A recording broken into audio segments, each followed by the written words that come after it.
기계 설계를 재택근무로? 네. 그리는 거는 회사 가서 그리나 여기서 그리나. 그러니까 단순한 생각이라니까 도면이 창작체 예술작품이 아니잖아.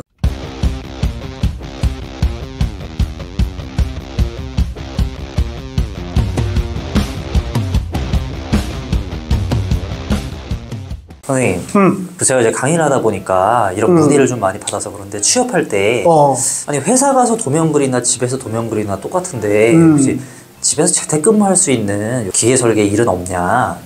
기계 설계를 재택근무로? 네. 그래서 그런 문의가 많이 있는데 혹시 재택근무할 수 있는 어떤 그런 경우가 있으려나요? 있긴 있어. 그러니까 아예 없지는 않거든. 근데 이제 비율적으로 보면 극히 일부긴 한데 어떤 경우가 있냐면은 이제 회사에 정식 소속되어 있는 친구들은 이제 사실 재택근무는 거의 불가능하다고 봐야 되고 혼자서 이제 프리랜서로 일하시는 분들이 이제 종종 있어. 예전에도 한번 내가 기계설계 프리랜서 가능한가요? 이제 거기서 얘기를 했던 것 같은데 개개인의 사정에 따라서 당장 지금 내가 이제 소속은 안 되어 있는데 과거의 어떤 인맥이라든가 자기가 또 어떤 분야에서 좀 두각을 나타낸 적이 있어서 이름이 알려져 있는 분들 같은 경우는 공백 기간이 있을 수 있잖아.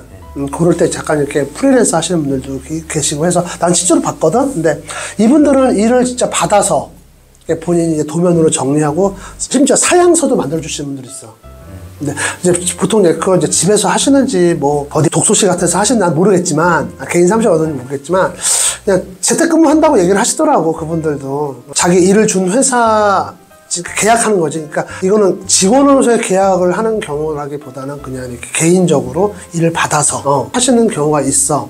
그런 경우는 이제 우리가 재택근무 한다고 하는데 이제 회사에 소속이 되게 되면 보통은 이제 나가서 일을 하지. 이제 그럴 수밖에 없는 게 사실 우리 기계 설계라는 거는 도면만 그리면 끝이 나는 게 아니라 사실 도면을 그리는 이유가 뭔가 생각을 잠깐 해보면 답이 나올 것 같아. 도면을 그리는 이유는 뭔가를 만들기 위해서잖아. 그렇죠. 그리고 그 제품에 내가 도면을 그린 그 제품의 정보를 공유하기 위해서 이제 도면을 만드는 건데 그 도면을 만드는 과정에서 필요한 내용들이 다 그 회사에 있을 거란 말이야. 그렇죠.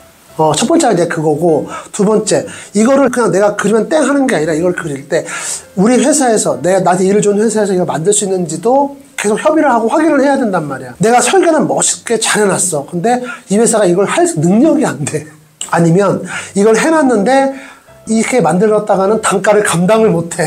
그러니까 그런 것들이 이제 어긋날 수가 있거든. 그러니까 이제 보통은 일을 준 회사에 가서 일을 하지.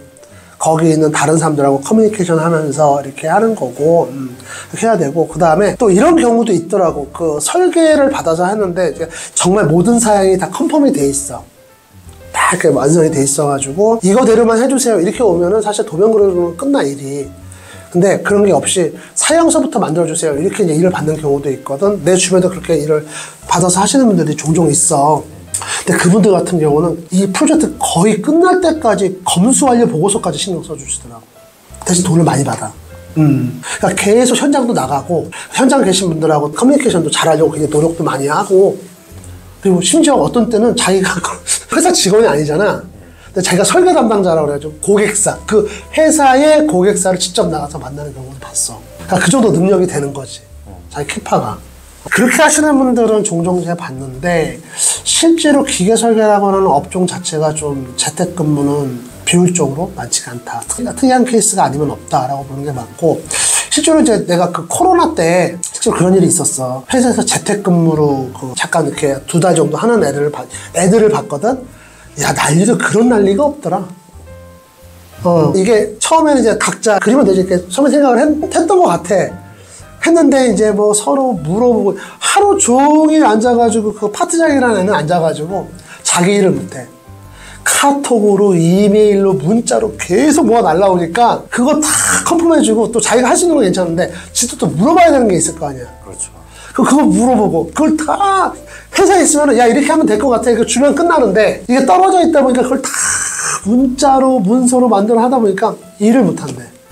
그러니까 걔가 그러더라고. 야 코로나 때 회사 나가 있으면 그래서 점심은 먹는데 재택근무를 하니까 밥 끼니를 못 챙긴다고. 그 얘기를 하더라고. 일이 계속 자기가 들어오니까. 그러니까 나중에는 어떻게 되냐면은 처음에 야 우리 화상회의라도 하자. 근데 이 화상회의가 꺼지지가 않네. 하루 종일 켜놓고 있어야 돼. 그러다가 야 이것도 아닌 것 같다. 차라리 우리 궁금한 거 서로 컨펌할 거 있으면은 잠깐 만나서 카페에서도 만나자. 이랬어. 근데 이제 카페에서 만나는데 그 위치도 있잖아. 그 위치를 잡으면 먼 애가 있고 가까운 애가 있잖아. 그렇죠. 그러니까 이제 먼 애는 그게 불만인 거야. 그러니까 또 돌아가면서 해야 될 거 아니야. 그러니까 또 다 고생이야. 그러니까 그만큼 소통이 중요한 직업이 설계라고 얘기를 하더라고 나한테. 나도 아 그렇다 맞다 공감을 해줬는데 그만큼 좀 어렵다는 거 좀 알고 했으면 좋겠고 본인이 이제 직접 만약에 설계를 해서 재택근무하고 싶다 그러면은 제일 좋은 방법은 사실 프리랜서로 독립하는 거야. 개인 사업자 하나 내가지고 그 독립해가지고 하면 되는데 그 프리랜서로 독립할 정도의 어떤 캐파가 되려고 그러면은 사실 현업에서 경력이 그래도 뭐 꽤 돼야 거기서 인정을 받는 사람들이 나와야 맞벌이를 하지. 내가 자녀한테 질문하신 분들이라고 하면 내가 아마도 모르긴 몰라도 이제 막 자격증 따거나 이쪽에 경력 없는 분들이 이거 따면은 재택근무해 아마 이런 식으로 물어봤을 것 같아. 맞지? 그런 일이 있나? 왜냐면 이제 그리는 거는 회사 가서 그리나 여기서 그리나. 그러니까 내가 그 단순한 생각이라니까 그걸 그린다고 생각하면 그런데 도면이 창작적 예술 작품이 아니잖아. 그렇죠. 그런 분들은 차라리 미술을 배워 순수 미술을 배우셔야지. 자기가 하고 싶은 대로 그려놓고 갤러리 같은 데서 딱 보여주고 제 그림 팔아주실 수 있나 이렇게 가는 게 맞는 거고 도면은 그게 아니라 다 협의가 돼야 되는 거고 의지가 반영돼야 되는 거고 현실도 반영돼야 되는 거고 이제 그런 부분이기 때문에 좀 어렵다. 근데 없지는 않지만 좀 그런 게 비율적으로 희박하다. 이게 이렇게 보면 될 것 같아.